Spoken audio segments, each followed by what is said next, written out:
Maganda ang buhay sa lahat mga ka-agri. Ako po ay nakapamitas na ng uloy at nakapamulot na ng durian. Usually ang patak po niyan ay kalaghatian ng September ang madami, peak season. Nakapito po ako nandun sa bahay yung iba. So pakita ko lang sa inyo itong kapag nakakita mo ito, pwede mo na itanim itong planting materials na dragon fruit. Ayan, ito yung sign lang, kita nyo. Ito pwede na ito. Pwede na rin actually ito, pero mas maganda yung lang, sakto lang yung ugat niya. Ito very robust. Ito ang ganda nitong isang ito. Yan, ang dami niyang magsanga. Tingnan niyo ito. Ito maganda ito pag isinampay ito talagang, pero mas maganda yung hindi pa masyadong yung medyo magulang. So ito ay dadalhin ko na itong isang ito. Pero pag gulang-gulangan ko, baka bukas ko ito, hanap ko ito ng magandang pwesto. Uunahin ko itong isang maganda na pakita ko lang sa inyo. Ayan ang ganda ng suloy. So ito lang isisingit ko doon. Tara, pakita ko sa inyo yung pagsisingit ko.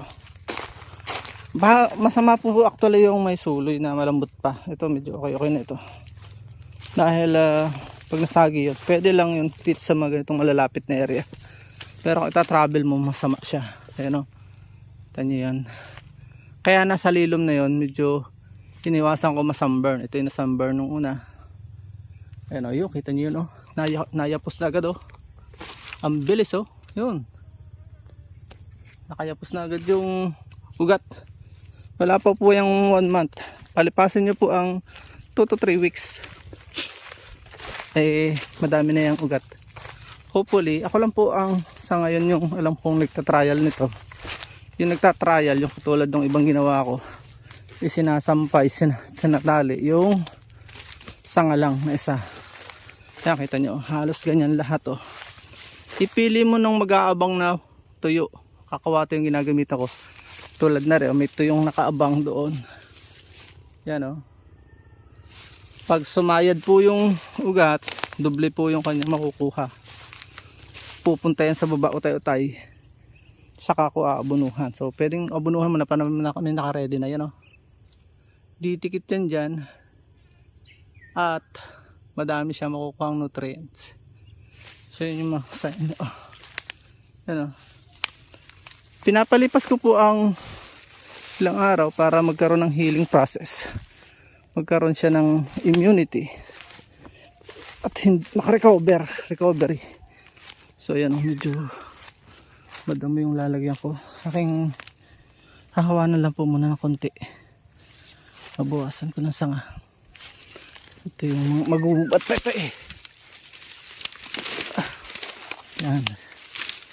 So napabayaan po kaya ganyan.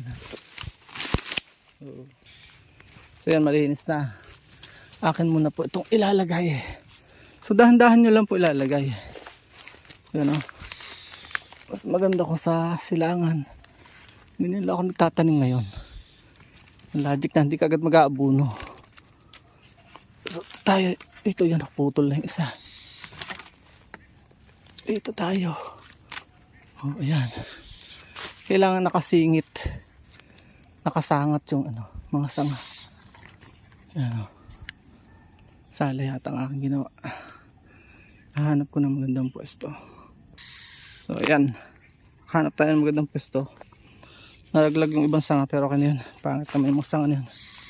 Ayan, kita nyo naka iwarang na ito. Bababa yan dyan at ito ay didikit. Yun may patay tapos didikit yun doon.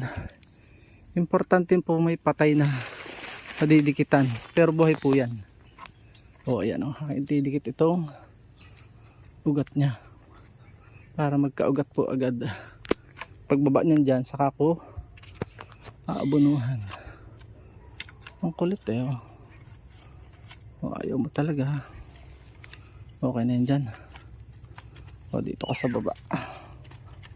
So yun lang, nawa po ay may natutunan po kayo. By the way, bago po ako magpaalam, gusto ko po sanang i-alok sa inyo yung aking buhay. Bibigay ko lang po ng 40 pesos yung aking ebook.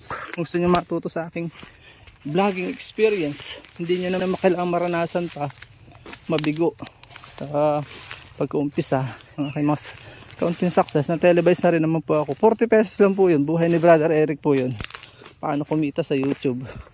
Downloadable po siya via Google Drive. Upon payment sa messenger nyo po ako kontakin. Kapag bayad na po, edi sasend ko po sa inyo via may messenger account. Ano po, matuto po kayo doon at maalan nyo, calling nyo rin ito. Kumita rin po kayo ng konti. Hindi man promising na napakalaki, at least ay kumita po kayo. Malaking tulong yung aking karanasan. Huwag na po kayo magpahuli, magkaroon kayo ng kopya ng aking ebook. Maraming pong salamat. Ako magkakakot pa ng sangan ng lansones na aking pinaputol dahil hindi na nabunga. Paalam and God bless. Please support all Filipino vlogs. Pakita ko natin sa mundo na nagkakaisa ang lahing Pilipino. Huwag niyo pong kalimutan ko i-PM kung kayo interesado sa ebook. Yung una nagbayad dyan, binayaran po ng 2019. So hindi masamang magpasobra ng bayad sapagkat kailangan mo siyang bayaran. Bayaran niyo po siya ayon sa value ng book na yun. Maraming salamat. Paalam and God bless.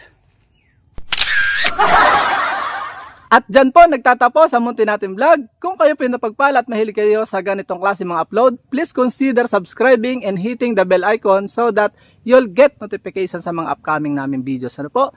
Magkita-kits po tayo sa susunod natin mga vlog. Paalam and God bless. Bye bye po muna.